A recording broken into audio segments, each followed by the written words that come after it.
Of their furry friends. Scientifically developed, pup approved. The content is solely designed to appeal to man's best friend. Let your dog sit around TV and be stimulated and entertained by the exciting movements and objects. Or simply chill them out with soothing sounds and images. Just sit back and enjoy the fun of watching TV with your pooches. Dog TV, Saturday and Sunday nights at 8 on ViuTVSix. The hottest local news, trending international stories, weekly review, topics that affect our communities, in-depth analyses and opinions. All that you need is in one place. Weekly Review. Sunday night at 9 on ViuTV6.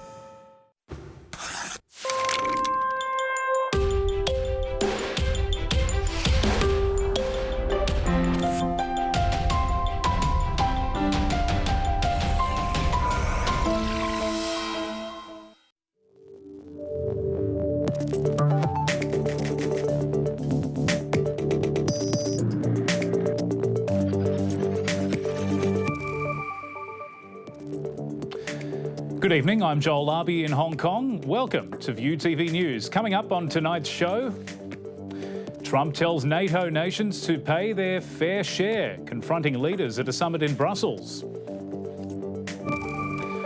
Hong Kong's property market still showing signs it's heating up despite tighter mortgage rules. And civil servants want more, saying their latest pay rise offer just isn't enough. Well, we start here in Hong Kong, where home buyers are brushing off tighter mortgage rules, flocking to buy what is now one of the most sought-after developments in months. Applications have flooded on the first day of sales for Chung Kong Holdings' Ocean Pride development in Tsuen Wan. In fact, 14,000 prospective buyers have registered. The development above Tsuen Wan West Station is offering 500 units with prices as much as $22 million.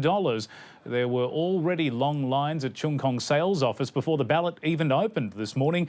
Many waiting who appeared unfazed by the Monetary Authority's move to downsize mortgage loans, saying they're happy to pay that little bit more for a quality home. DAB lawmaker Holden Chow is facing calls to step down as board member of the Equal Opportunities Commission over his stance on gay rights. In a protest at the EOC's headquarters, the groups slammed Chow for his, quote, anti-gay remarks in recent days.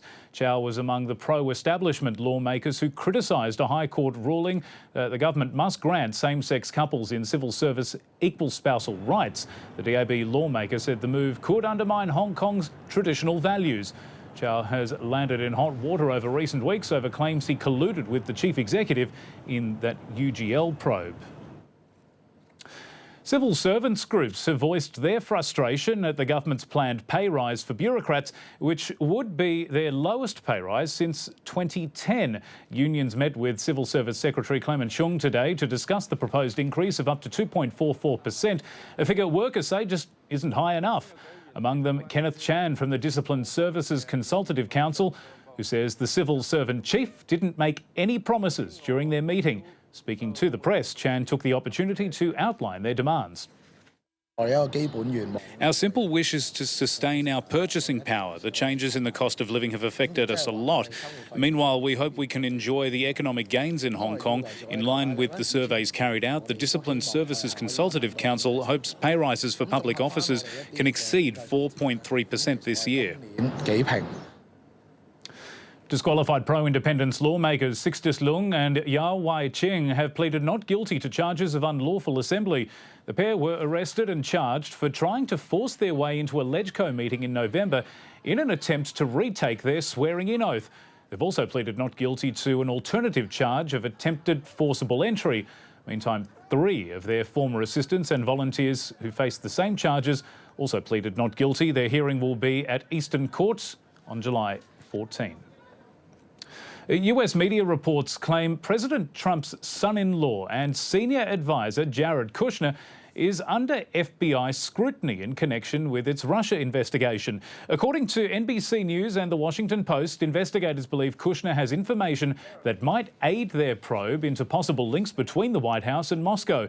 In particular, it's believed the FBI is looking into meetings last year between Kushner and Russian Ambassador Sergei Lavrov. There has been no indication that Kushner is suspected of a crime. Leaders of the world's rich nations are arriving in Italy's Sicily for the G7 summit. The meeting comes fresh off the back of the NATO summit in Brussels, where US President Donald Trump told other leaders of the bloc to, quote, pay their fair share. Trump warned that more attacks like the Manchester blast could take place if they don't ramp up defence spending. Trump said some member countries owe massive sums to the bloc and the states over the years, adding that it is just unfair to US taxpayers. NATO Secretary-General Jens Stoltenberg defended his comments, saying the US leader has a clear commitment to defend Europe despite his blunt request. 23 of the 28 member nations are still not paying what they should be paying and what they are supposed to be paying for their defense. We have to make up for the many years lost. 2% is the bare minimum for confronting today's very real and very vicious threats. Thank you. Now, apparently NATO funding wasn't the only thing Trump was pushing in Brussels. Take a close look there. You can see the US president appears to be shoving Montenegro's prime minister out of the way during a walk and talk with NATO chief Stoltenberg. Trump sports a proud look once he gets to the front of the pack. The clip, as you can imagine, has, of course, gone viral. Stay with us. Coming up next, the latest from the world of business.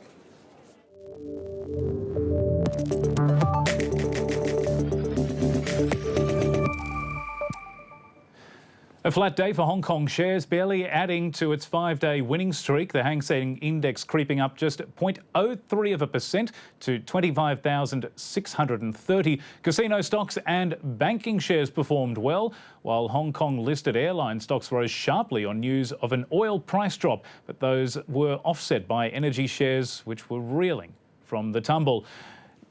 Now, that decision to continue cutting crude oil production sent prices dropping more than 4%. OPEC and non-members agreed to extend output cuts until at least next March. The move disappointed investors who had been betting on bigger output cuts. Oil prices had also been sitting above $50 a barrel before today's announcements. The UK is starting to feel the pinch of the Brexit vote, with its economy slowing down sharply at the beginning of the year. As David Pollard reports, the GDP figures have been released 2 weeks before Brits go to the polls to elect a new government.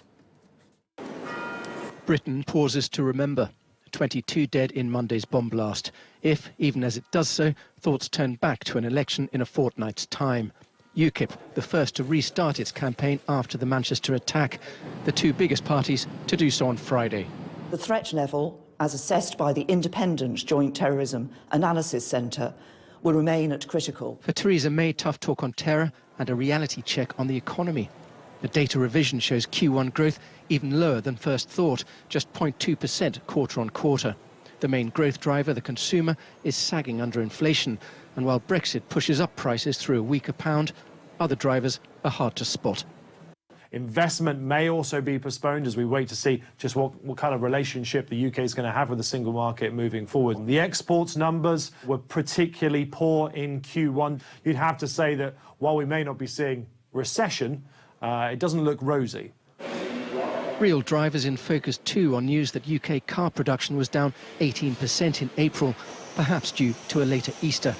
In the political race, though, investors still see Theresa May's hand firmly on the wheel, despite a recent poll surge from the opposition.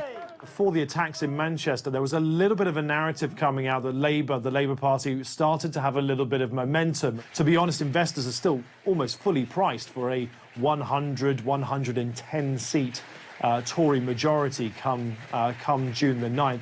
As for the economy, it was a top performer in 2016. For 2017, not in the slow lane yet, but the warning lights are flashing. Better news in Spain, though, where the economy picked up steam in the first 3 months of the year, thanks in part to strong exports. It's also a sign growth might be rosier than first thought as prospects across the Eurozone begin to brighten. Let's go back to our David Pollard, who reports there's still no sign of any policy change from Europe's central bank. It wasn't the greatest start to a week for Jeroen Dijsselbloem, the Eurogroup chairman facing calls to resign after he suggested southern European countries had squandered their money on booze and women. Not true, said outraged Spanish officials, in a week where they also produced a very upbeat growth outlook. Portugal, too. Growth in the second quarter may be above 3%, given the economic acceleration we're seeing. For Spain, a 0.8% rise on the quarter already puts it at a 3% annual rate.